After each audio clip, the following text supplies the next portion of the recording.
চাচা। তো অনুভূতিটা কিন্তু একই রকম থাকার কথা, চাচা বাপ সেম সেম। তো সেইখানে কিন্তু এই তিশারে দেখি নাই তিশা এরকমভাবে কান্না করছে। সেম জিনিসটা আপনাদেরকে যদি বলি যে তিশার যখন শ্বশুর মারা গেছে তিশা কি এরকমভাবে কান্না করছিল? কান্না করে নাই। তাহলে সুতরাং এটা কি, এই জিনিসটা কি যে কাঁদছে, এটা কি কান্দা কয়, এটা কেমন কান্দা কয় আপনারা একটু কন। আচ্ছা, তো এই যে তিশার যে কান্না, এই কান্নার একটা ব্যাপার আছে। ব্যাপারটা হচ্ছে কি ভিউস। সেকেন্ড হচ্ছে আমি আপনাদেরকে বলছিলাম যে এই যে হঠাৎ করে হাত দেখাইতেছে, পা দেখাইতেছে, এটা দেখাইতেছে, সেটা দেখাইতেছে, হুট করে একদিন বদায় নিয়ে আইবই। তো বদা পারমিশন দিছে যে এখন যাও। সেদিন যখন খাবার টেবিলে কী কী কে কী কী দিছে সেই সমস্ত নিয়ে বদা যখন ভিডিও বানাইতেছিল তিশারে তখন ইশারা দেওয়া চুপ করতে বলছে। তিশারে ভিডিওতে আনতে বদাই না করছে। তারপরে আবার ওই দিন যখন ওই মানুষের জাকাতের টাকা মাইরা বাজার করে আনছে সেদিনও কিন্তু যখন তিশারে দেখাইতে যায় তখনও তিশার পেট পর্যন্ত দেখাইছে, আর দেখায় নাই, ক্যামেরা ঘুরাই ফেলাইতে বলছে। এটা কিন্তু বদাই বলছে, তার মানে বদাই কিন্তু পারমিশনটা দিয়ে গেছে। তো আর তিশা যে এখন শুরু করছে কোনো উপায় নেই, এদের এই গোলক ধাঁধার মধ্যে চলে আসতে হবে, এদের ইনকাম এটাই করতে হবে। আমি আপনাদেরকে বলছিলাম না যে নিশি আসছে, পরপর গিয়া তিশা আসছে, ব্যাপারটা দেখছেন। আমি নিজের কথা কোনো সময় ঢাক ঢোল প্রচার করে বলি না যে আমি এটা করছিলাম বা আমি এটা বলছিলাম এটা হয়েছে, আমি কিন্তু বলি না, কারণ এটা আমার পছন্দ না। আর নিজের ক্রেডিট নেওয়াটা মনে হয় কি যে ছোটো লোকই সায়দা গিয়া ক্রেডিট নেওয়াটা ছোটো লোকের পর্যায়ে পড়ে। এরকম অনেক কিছু আছে, অনেক বিষয় আছে যেগুলোতে মনে করেন আমার অনেক ইনভেস্ট বা অনেক হাত বা অনেক কিছু, অনেক ক্রেডিট, আমি সেগুলোতে গিয়া সায়দা কোনো সময় ক্রেডিট নেই না। সুতরাং এখানে ক্রেডিট নেওয়ার কোনো কিছু নাই। যেহেতু আমরা বা আপনারা আমরা সবাই জানি যে এরা কি করতে পারে, এদের পরের স্টেপটা কি হইতে পারে, কারণ এদেরকে নিয়ে কাজ করি যেহেতু হইতে পারে। তো এই যে তিশাকে নিয়ে যে ভিডিওগুলা বা তিশাকে নিয়ে যে কথাগুলো বলছিলাম, এখন পাই টু পাই এক করে কিন্তু কথাগুলো মিল খাচ্ছে। দেখেন তিশা খুব কাটলো খুব, মানে যা ইচ্ছা তাই অবস্থা তিশার, কানতেই পারতেছে না। তো সেইখানে আবার যখন সাকিবের মার খাবারের ইয়াগুলা দেখলো, বাটিগুলা খুলতেছে, তখন খুব হাস্যোজ্জ্বল, তখন তার ভিতরে কোনো কষ্ট নাই, তখন তার ভিতরে কোনো নাই, মানে কষ্ট, মানে অনুভূতি, তিশার সেই অনুভূতি, শাশুড়ি মারার অনুভূতি বোতা হয়ে গেছে, বুঝছেন। তো এই যে এই বিষয়গুলো, এগুলো হচ্ছে গিয়ে বা তিশার যে কাহিনী, এগুলো হচ্ছে গিয়ে একটা ফিতনা। হাদিসে কিন্তু বর্ণিত আছে, দাজ্জালের কথা উল্লেখ করা আছে। যেহেতু দাজ্জালের কথা বলা আছে, সেই ক্ষেত্রে দাজ্জাল কিন্তু অবশ্যই তার ফাঁদে ফেলবে। তো সেইখানে এখন এই তিশা আইতাছে গিয়া তার ফাঁদে ফেলাইতে, বা তার ফাঁদে যাতে সবাই পাড়া দেয়, এর জন্য সে এখন আসছে প্রথম কথা এই ভিউ বাণিজ্য করতে, তাকে যাতে সবাই না করে, কি দোষারোপ না করে, এর জন্য।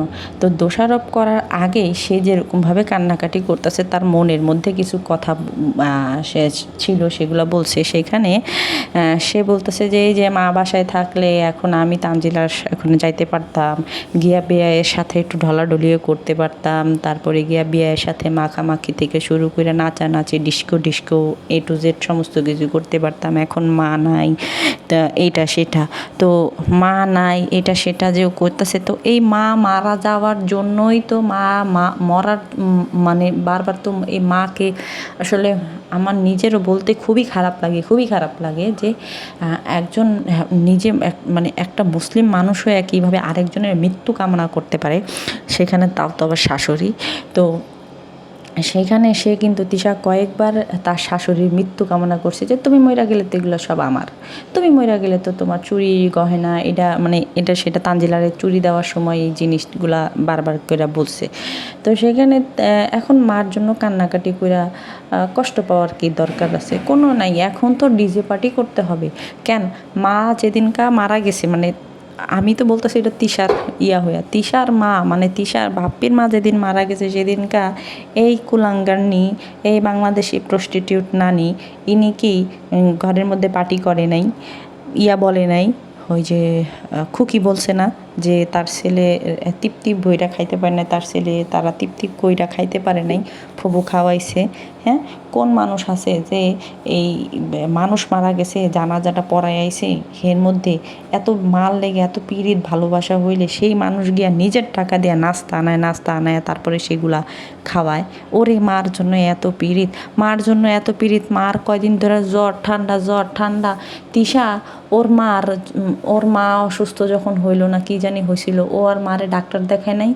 ওর বাপের এই যে ইয়ার সময় মিমের বাসায় যখন গিয়ে আইছিল তখন মিমের বাসায় বসে ডাক্তার দেখায় নাই, সব কিছু করাইছে। তাহলে যেরকম বাপ মারে ডাক্তার দেখাইছে সেরকমভাবে নিজের শাশুড়িকে নিয়ে যায় ডাক্তার দেখাইতো। যে তিশা নিজেও কিন্তু বলতেছে যে মার একটু সামান্য জ্বর ঠান্ডা ছিল, ভিতরে জ্বর ঠান্ডা ছিল, এই ছিল সেই ছিল, তো এর জন্য গিয়া মানে এতটা ইয়া না। তো সেইখানে তোর মারে তুই নিয়ে ডাক্তার দেখাইতে পারস না, তোর শাশুড়িরে তোর সাথে তোর শাশুড়ির এত ভালো বন্ডিং এখন পর্যন্ত তো তিশার তিশার চ্যানেলে ভিডিও তো আসে, আমরা তো দেখছি যে কত রকমের ঝগড়া। তারপরে ঝগড়ার কথা সাবজেক্ট আলাদা, কিন্তু তিশা তো নিজের মুখে গিয়া স্বীকার করতেছে যে বাপ্পি যদি রাগারাগি করতো ওর মার সাথে তিশা পর্যন্ত কথা বলতো না মহিলার সাথে, এই নিচতলায় থাকতো। মহিলা নিচের থেকে উপরে যাইতে চায় নাই কেন? কারণ ওর অত্যাচারে যাইতে চায় না। আপনারা দেখেন, আমার কাছে কিন্তু অনেক প্রুফ আছে, আমি কিন্তু অনেক প্রমাণ দেখাইতে পারবো। যদি দেখতে চান আমাকে বললেন যে হ্যাঁ আপু তুমি দেখাও, আমি কিন্তু দেখাই দিব। সত্যি কথা বলতেছি, আল্লাহর কসম বলতেছি, আমি সহজে কিন্তু কসম কাটি না, আল্লাহর কসম বলতেছি। আমার কাছে কিন্তু প্রমাণ আছে যে এই তানজিলার যখন গিয়ে সেকেন্ড লাংসরানির অনুষ্ঠান করছে সেই সময়টা এই নাজমা বেগম ও সিঁড়িতে, তখনও তার শরীর খারাপ, তো সিঁড়িতে উঠতে নামতে ওনার হাত পা এটা যে কারো ব্যথা হয়ে যাবে। তো আরও যদি অসুস্থ শরীর থাকে, দেখেন সুস্থ শরীর থাকলে আমরা যদি সিঁড়ি ধরেন নিচতলা থেকে তিনতলা যাই, ওইটা একটা আলাদা কথা, এক দৌড়ে যাওয়া যায়। কিন্তু শরীর যখন অসুস্থ লাগে আপনার একটা সিঁড়ির নামলেই আপনার অবস্থা কাহিল হয়ে যাবে। তো সেইখানে সেই মহিলা অনেকক্ষণ পয়সা থাইকা তারপরে আবার গেছে, মহিলারে খাবার দেয় নাই ঠিক মতো, তারপরে গিয়া মহিলা অসুস্থ। কেন তিশা কি বলতে পারতো না যে 3টা রুম আছে, তুমি একটা রুমে গিয়ে শুয়ে থাকো, তারপর যখন তোমার ডাকবো তখন তুমি আইসো, বা যখন কেক কাটবো তখন তুমি আইসো? এটা বলার দরকার ছিল না? তিশা বলে নাই, কোনো সময় বলে নাই। সেই মহিলা নিচের থেকে উপরে গেছে, উপরে থেকে নিচে গেছে, এরকম আপ ডাউন করছে। তারপরে এক পর্যায়ে মহিলা কিন্তু রাগ হইয়া আর আসে নাই। এরপরে গিয়ে খাবার দাবার বাপ্পি ডাকতে গেছে। বাপ্পি ডাকতে যাবে কেন? কিসের জন্য বাপ্পি ডাকতে যাবে? তুই আগে যাবি যে একই মার সাথে মানে শাশুড়ির মতো কোনো সম্পর্ক না, মার মতো সম্পর্ক। তাহলে মার মতো সম্পর্ক থাকলে বাপ্পির আশা করে তুই বয়ে থাকবি কে? বাপ্পি কেন যাবে? তুই আগে যাবি দৌড়ে, যে কি হয়েছে তুমি আবার এখানে আইছো কেন? বেয়াদবের মতো শাশুড়িরে তুমি কইরা কইতাছে, এটা তো প্রচণ্ড বেয়াদব, এর জন্য তুমি কইরা বলতেছে, হ্যাঁ বা বলে। তো সেইখানে শাশুড়িরে কোনো দিন সম্মান দেয় না, এটা আমরা সবাই দেখছি, এটা আমরা সবাই জানি, সবাই বুঝি। আমাদেরকে নদু চদু কদু ট্যাং স্যাং ব্যাং এগুলা শিখাইতে না আসাটাই ভালো হবে। তো সেইখানে সে আসছে গিয়ে আধিক্যতা করতে, তার মার জন্য তার একবারে পানি পড়ে। তার যে চাচা মারা গেছে সে কয়দিন কাঁদছে একটু কেন তো, কয়দিন কান্না করছে? তার তো শ্বশুর মারা গেছে, সে কয়দিন এরকমভাবে কাঁদছে? ও শ্বশুরের সাথে বন্ডিং ভালো ছিল না? শ্বশুরের সাথে বন্ডিং ভালো থাকবে কেমনি? শ্বশুর তো বাচ্চা থাকলে তো উঠতেই দিত না। তো সেইখানে গিয়ে শ্বশুর মরার পরে তো টিকিটটা পাইছিলি, তোর অবৈধ সন্তান বাপের স্বীকৃতি দেওয়ার জন্য তো একটা জায়গা পাইছিলি। তো এখন আসেন সেকেন্ড কথা, যে মার সাথে তিশার খুব ভালো সম্পর্ক, বাপ্পির মার সাথে তিশার খুব ভালো সম্পর্ক। সাকিবে তরমুজ আনছিল, সেই তরমুজটা খাইতে দেয় নাই কেন? তরমুজের অনেক দাম ছিল তখন, নাজমা বেগম খাইতে চাইছিল, সেই তরমুজটা তিশা দোতলায় নিয়ে গেছে। যখন দেখছে যে না তরমুজটা পইচা গেছে, তারপরে আবার নিচে নিয়ে আসছে, ব্যাগ নিয়ে আসছে। যখন ব্যাগ নিয়েছে তখন ইয়ার মা কইতাছে, ফাতেহার মা কইতাছে যে ও আমি খাবো না। তখন কে খাবা না? কয় না আমি ওদিন খাইতে চাইছিলাম, তুমি উপরে নিয়ে গেছো গা, আমি খাবো না। আচ্ছা, যেই মানুষটার খাইতে মনে চাইছে, যেই মানুষটা মার সাথে এত ভালো সম্পর্ক, এত সম্পর্ক, সেই মানুষটার সামনে থেকে যখন খাবার দাবার নিয়ে যায় তখন কেমন লাগে? আর এখানে শাশুড়ির সাথে তার খুব ভালো সম্পর্ক, তাও আর শাশুড়ির সামনে থেকে ওই তরমুজ নিয়ে গেছে। সেই সাথে তো গিয়া ড্রাগন ফল থেকে শুরু করে আরও কত খাবার তো সামনে থেকে নিয়ে যাইতো। দেখেন এখন মানে এর এখন কথা হচ্ছে কি, এই যে নিশির একটা কথা কইছে যে নিশির তো কেউ নাই, নিশির তো একটা আপন বোন নাই, সব থেকে নিশির দিকে তাকাইলেই খুব খারাপ লাগে, নিশির তো কেউ নাই কথা বলার মতো, একটা আপন বোন নাই। তার মানে নিশির এই বাড়িতে কোনো জায়গা নাই, নিশির মা নাই, নিশির এই বাড়িতে কোনো জায়গা নাই, নিশির কেউ নেই, বুঝছেনই তো। তো এত ভালো সম্পর্ক, সেই সম্পর্ক দেখেন মানে কেমনে কমো আমি, ভাইয়ের বউরা কি বড় বোন হইতে পারে না? হয় কিন্তু ভাইয়ের বউরা কিন্তু চাইলে বোন হয়, সব কিছুই হয়, মা হইতে পারে, সব কিছুই হইতে পারে, যোগ্যতা লাগে। তো এই কথাগুলা বলার একটা মাত্র রিজন হচ্ছে গিয়ে যে নিশির মা মারা গেছে, তার মানে নিশির এই বাড়িতে কোনো জায়গা নেই, কোনো স্থান নাই। আর নিশি যে আমাকে ফোন দিয়ে গোতাগুতি করবে সেটাও নিশি পারবে না, কারণ আমি তো নিশির কেউ না, আমি তো নিশির ভাইয়ের বউ। তো ভাইয়ের বউরা তো কোনো দিন আপন হয় না। প্ল্যান দেখছেন? তিশার মতো বুদ্ধি, মানে তিশার যা বুদ্ধি সেটা মনে করেন একটা শয়তানেরও নাই, লুসিফারেরও মনে হয় এরকম বুদ্ধি নেই। যে তিশার মানে বাংলাদেশি প্রস্টিটিউট নানির যে বুদ্ধি, শয়তানি বুদ্ধি, এই শয়তানি বুদ্ধি ইবলিশেরও নাই। যদি থাকতো তাইলে ইবলিশ ওর কাছে হার মানতো না। এই যে ইবলিশ এখন শয়তান, এখন বন্দি, তো ওর কার্যক্রম কি বন্ধ করে রাখছেন? না, বন্ধ করে রাখে নাই।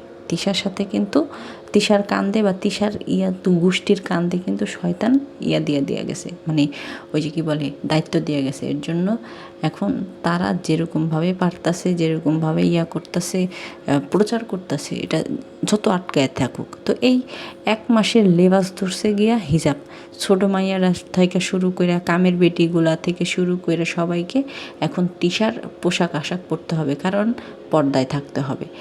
রোজা শেষ, পর্দাও শেষ, চিচিং ফাঁক হয়ে যাবে। এই যে তিশা যে আরও কয়, মানে আজকে তিশায় যে বাংলাদেশি প্রস্টিটিউট নানি যে বলতেছে যে বাপ্পির মুখের দিকে তাকাইতেই পারতেছে না, বাপ্পিরও মুখের দিকে তাকানো যাইতেছে না, ওই দিকে বাপ্পি তো হা হা হি হি হে হে সব কিছুই করতেছে। তারপরে এই যে বেআইন বাড়িতে গিয়া মাইগা বেড়া সোলার পারে গিয়া বইছে বেডিগুলোগে, এইটা কোন জায়গাতে আছে, কোন হানে আছে যে পুরুষ মানুষ গিয়া মানে বেআইন বাড়িতে গিয়া ওই রকম চুলার পাড়ে গিয়া বয়া রয়েছে, চুলার পাড়ে ঢুকছে, বেডিগুলোকে গিয়া ফুষ্টি নষ্টি করতেছে। এই যে ওর মা মারা গেছে, আর যদি রোজার মাস না হইতো তাহলে মনে করেন যে ও এরকম বান্দরামি মানে কইরাই যেত। এই যে দাড়ি যে রাখছে, এই দাড়ির মনে করেন এটা একটা লেবাস, এই রোজার মাসে 1 মাসের জন্য দাড়ি রাখছে, ঠিক আছে। এই দাড়ি মানে রোজার মাস শেষ, বাপ্পি একদম ক্লিন শেপ টেপ কইরা চুল মোল কালার টালার কইরা একদম সুপার হট চকলেট বয় হয়ে যাইব। আপনারা এটা দেখা রাখেন। তো এই বাপ্পি পর্যন্ত নিজের মায়ের চিকিৎসা করায় নাই। বাপেও কিন্তু এই যদি পোলাপান ঠিক মতো বাপেরও চিকিৎসা করাইতো তাহলে হয়তো অন্তত পক্ষে 2-3 দিনও বিছানায় থাকতো না, বা ভালো হতো। যে এটা দেখেন মানুষ মারা গেছে এটা অন্য বিষয়, কিন্তু হায়াত মতের কথা এটা আল্লাহ পাক ভালো জানে। কিন্তু পোলাপানের দ্বারা তো আর অবহেলিত হইতো না। পোলাপান যদি অবহেলিত না করতো বা অবহেলা না করতো তাহলে তো আর এই অবস্থা বা এই পরিস্থিতি হইতো না, তাই না? তো তিশাও যেরকম গুরুত্ব নিয়ে ওনারে কোনো চিকিৎসা করায় নাই, সেমভাবে বাপ্পি যে নিজের সন্তান, সেমভাবে কিন্তু বাপ্পিও নিজের মাকে চিকিৎসা করায় নাই। তারপরে বাপ্পি নাইলে চিকিৎসা না করাইছে, তিশা কি পারতো না নিয়ে করাইতে? যে তোমার টাকার দরকার নেই, আমি তো ইনকাম করি, আমার টাকা দিয়ে আমি ডাক্তার দেখাবো। দেখেনি, সব থেকে বড় কথা তিশারে যখন জানানো হয়েছে যে মানে নাজমা বেগমের বুকে ব্যথা, তো তখন গিয়া তিশা কইছে যে হ্যার বুকে ব্যথা হয়েছে তা আমি কি করবো, হ্যার বুকে ব্যথা হয়েছে তা আমি কি করবো। এই হইতাছে গিয়া তার ভালোবাসা, এই হইতাছে গিয়া মায়ের শাশুড়ির প্রতি বউয়ের ভালোবাসা। তো কালিনুর বেগমের কথা কয় যে আমার মা এত গোছানো না, আমার মা এত না, আমার শাশুড়ি যেইভাবে আমার কাপড় চোপড় গুছায় রাখে, আমি ভাদাইমা বউ, আমি রাঁধতে পারি না, আমি করতে পারি না, এর জন্য গিয়া আমার শাশুড়ি রান্না করে। আরে তুই যেরকম নোংরা মহিলা, তুই যেরকম নোংরা অপরিষ্কার, সেইখানে গিয়া কোনো সাধারণ মানুষও গিয়া তোর হাতের ভাত খাইতে ঘৃণা করবে। বাপ্পি তো খায় ল্যামস্যাম ওই পায়খানার সামনে বসে, টয়লেটের সামনে বসে বাপ্পি এক প্লেট ভাত খায়। তো সবাই তো আর বাপ্পি না, সবাই তো আর তোর মা না, সবাই তো আর তুই না বা তোর দুই বোন না, তাই না? ওর একটা জিনিস, একদিন কোনো একটা কেউ একটা বলছিল আমারে যে যখন নিচে ছিল বা এরকম, তখনকার গিয়া তিশা একদিন ইয়ার মায়ের, নিশির মায়ের কম্বল ভাঁজ করতেছিল, গুছাইতেছিল। তো গুছাইছে যখন, সেটা দেখা নিশির মার পছন্দ হয়নি, মানে গুছানোটা পছন্দ হয় নাই। সেও একটু মানে ওই যে কিটকিটা স্বভাবের থাকে না, একদম ক্লিন, মানে ওই যে যেটা আমি নিজেও করি, বিছানার চাদর একদম সোজা থাকবে, কোনো এদিক সেদিক যাবে না, তেরা বেঁকা যাবে না। তো তেমনিতে ওই নিশির মাও কিন্তু ওই রকমই ছিল, হ্যাঁ, একদম ক্লিন ঝুপি ঝাপি, মানে একদম সফি সাফি থাকতো। কিন্তু অন্তত পক্ষে তার মনটা ওরকম ছিল না। যদি এরকম ফ্রেশ থাকতো বা এরকম সোজা থাকতো, তাইলে হয়তো গিয়া ওনারে নিয়ে ওনার ছেলেমেয়েরা যেরকমভাবে পাশে বসায় মিথ্যা কথা বলছে, অন্তত পক্ষে এইটা করতে পারতো না বা এইটাও হইতো না। যাই হোক, মারা গেছে, এখন তারে নিয়ে আর এই সমস্ত কথা নাই বলি। তো যাই হোক, তিশা অপরিষ্কার ছিল, তিশার কোনো কিছু ভালো ছিল না, কাজকর্ম কোনো কিছু ওনার পছন্দ হইতো না। দেখা রান্না থেকে শুরু করে সব কিছুই দেখেন না, তিশা কইতাছে যে কাপড় চোপড় ধোয়াইছি, পরিষ্কার হয় নাই, সে আবার আরেকজনের দিয়ে পরিষ্কার করাই নিছে। তো পরিষ্কার করতে পারতো না তিশা, ঠিক আছে? তো আর খুব অগোছালো, খুব নোংরা ছিল, বুঝেনি তো, যে পরিবারে থাইকা, যে পরিবারে মানুষ হয়ে যেটা হয়। তো এর জন্য গিয়া ওই বাপ্পির মা ওরে দিয়ে কোনো কাজ করাইতো না। একটা প্লেট যদি তিশা ধুইতো, ওই প্লেটটা নিয়ে আবার বাপ্পির মা ধুইয়া তারপরে সে হইনে ভাত খাইতো, মানে এইরকম ছিল। তিশার কোনো কিছু, ওই যে তিশার খালি দেখেন আপনারা কাপড় চোপড় একটু নতুন নতুন কাপড় চোপড় পরে বা একটু ভুং ভাং করে, এটাই, কিন্তু তিশার আর কোনো যোগ্যতা নাই। তো কোন শাশুড়িটা চাবে না যে ছেলের বউ তারে কইরা খাওয়া? কোন শাশুড়িটা চাবে না যে ছেলের বউ তার সেবা যত্ন করুক? তো সেইখানে তিশার হইতেছে গিয়া নোংরা দেখা, ওই নোংরা মানুষের হাতের পানি খাবে না দেখা ওই উনি কিছু করতে দিত না। আর উনি কিছু করতে দিবে কি? ওনার সাথে তো সে খাইতোই না, তিশা তো খাইতোই না, তিশা তো নিজের মতো নিজে আলাদা খাইতো। আর সেখানে গিয়ে বাপ্পির মা আলাদা খাইতো। তো সেখানে দিলেই কি না দিলেই কি, ওই একবেলা যদি একসাথে খাইতো, ওইটা নিয়ে ঢালাভাবে প্রচার করে আপনাদেরকে দেখাইতো, দর্শকদেরকে দেখাইতো যে দেখো আমরা একসাথে খাই। এরকম অহরহর প্রমাণ আছে, অহরহর ইউটিউবে অনেক কিছু আছে যেটা কিনা দেখে। আমি সময় মতো কইরা, সময় হইলে আমি সমস্ত কিছু আপনাদের সাথে শেয়ার করব। হয়তো একটু সময় লাগবে আমার। আর এখন তো জানেন রোজা রমজান মাস, আর আমি যেই প্রফেশনে আছি সেই প্রফেশনটা আমার দেখা গেছে যে এদিকে সময় দিতে হয় বেশি। এক চ্যানেলে বেশি সময় দিতে গেলে বা এক সেক্টরে বেশি সময় দিতে গেলে আরেক সেক্টরে দিতে পারি না। আমি একলা মানুষ হয়ে যে আমি কত কিছু করি, এটা যদি আপনারা জানতেন, তাহলে সংসার থেকে শুরু করে বাচ্চা পালা, তারপরে গিয়ে নিজের নিজের কাজ, তারপরে গিয়ে সামাজিক যোগাযোগ মাধ্যমে যেই কাজগুলো করি, আমি একটা মানুষ ৬-৭টা কাজ করি। সংসার সামলানোটা তো 4টাখানি মুখের কথা না, সেটাও করি। কইরা তারপরে আপনাদের সাথে সময় দিই। অনেকে আমারে নিয়ে কুরকুরানি আছে, চুলকানি আছে, আই ডোন্ট কেয়ার। আমার সেগুলোর দরকার নেই। কে কীভাবে নিচ্ছে না নিচ্ছে, কে কীভাবে যাইতেছে না যেতেছে, এটা তাদের ব্যাপার। যাই হোক, হয়তো বাসা বাড়িতে কাজ কাম নাই, এর জন্য আমার পিছনে লেও লেও লেও লেও করে, হোয়াটএভার। তো যেটা কইতেছিলাম, তো তিশার যোগ্যতা এত দূর পর্যন্ত এখন পর্যন্ত যায় নাই যে তিশা নিজেরটা নিজে মানে একলা একলা কইরা খাবে। ওই নোংরা পচা মহিলা যে কিনা নিজে নাক, মানে নাক দিয়ে ময়লা আনে, ময়লা না সেটা হেই নাক আবার হেই হাত আবার ভাতের প্লেটে দিয়ে ভাত খায়। তো ওই আবার কত বড় ইয়া। আর যেখানে গিয়া নিজেরা উপরে বাজার ঘাট কইরা রান্না বেড়া নিজেরা খায়, তো সেখানে গিয়া শাশুড়ির সাথে খাবে কি? তো খাইতোই না। যদি খাইতো একটা কথা ছিল। তো এই হইতেছে গিয়ে এদের কাহিনী। আসলে এরা এত পরিমাণে নোংরা, এত পরিমাণে নোংরা, কী কমু। ফাতেহার ব্যাস ধইরা আইছে, ফাতেহাও কিন্তু এই যে আয়া পড়ছে, 2 দিন ধরে ভিডিও দেয়। 2 দিন কাঁদছে, 2 দিন কান্দে নাই। একদিন কাঁদছে, প্রথম দিন কাঁদছে, দ্বিতীয় দিন কান্দে নাই, তৃতীয় দিনে এসে আবার কাঁদতেছে। তো এরা আসলে টাকা পয়সা ছাড়া এগুলো কোনো কিছু চিনে না, জানে না, বুঝে না। এরা যদি টাকা পয়সা নিয়ে কোনো কিছু, মানে টাকা পয়সা ছাড়া যদি কোনো কিছু বুঝতো, তাইলে এদের আজকে এত অধপতন হইতো না, এদের এত মান সম্মান হানি হইতো না। কোনো মানুষ আছে যে আমি ভুল করছি, আমি ভুলের ঠিক আছে, আমি দেখতেছি না আরেক পাশের জন মানুষ দেখছে, মানুষ বইলা দিছে আমারে যে তুই ভুল করছিস, ঠিক আছে আমি সংশোধন করে নিব। কিন্তু এরা কিন্তু তা করে না। এটা চিন্তা করে যে আমরা যদি একটা, এরা টাকা দিয়া কী করে, এক একজন নোংরামি করে। কেমনে? ধরেন টাকা দিছে, দিয়ে আমার বাসায় আসছে, আইসা আমার এখান থেকে ভিডিও নিয়ে গেছে, ভিডিও নিয়ে যায় ওইখানে ভিডিও দিছে, ওই ভিডিওর পরে গিয়ে বদনাম করা শুরু করছে। দেখেন কন্টেন্ট কেমনে হয়, কন্টেন্ট কিভাবে ওরা বানায়। সেম জিনিসটা তিশার ক্ষেত্রে, তিশা মানুষের বাসায় তিশা গিয়ে, তিশারে মানুষ টাকা দিত, টাকা দেওয়া তিশার বাসায় এসে ভিডিও করে নিত, থার্ড টাইম গিয়ে কী করতো, তিশা আবার গিয়ে বদনাম করতো। মার প্রতি এত যত্নশীলা মহিলা হইলে, মার প্রতি এত ভালোবাসার মানুষ হইলে, ঠিক আছে, মা যেহেতু নিচে মানে শাশুড়ির প্রতি কথা বললাম, তাহলে আমি শাশুড়ির সাথে গিয়ে থাকি, দোতলার মতো করে থাক, আমি শাশুড়ির কাছে গিয়ে থাকি। তিশা থাকছে, থাকে নাই। তাহলে এইখানে তিশা আবার আইসে গিয়ে করতে যে মারে ভালোবাসি, মারে এই বাসি, মারে সেই বাসি, মারে হ্যান বাসি ত্যান বাসি। এখানে বহুত কিছু আছে, বহুত কিছু প্রমাণ আমি দেখাইতে পারবো। নাজমা বেগম এরকম নিজের বোনের বাড়িতে গেছে, বোনের বাড়ি থেকে আসার পরে নাজমা বেগমের নিজের কাজ করে খাইতে হয়েছে। তিশারে থুইয়া গেছে, তিশা পাড়া টোরা হেনে সেনে হাইটটা গুইটটা এরপরে গিয়া তিশা বাসায় আইছে, বাসায় দেখে যে শাশুড়ি হাজির।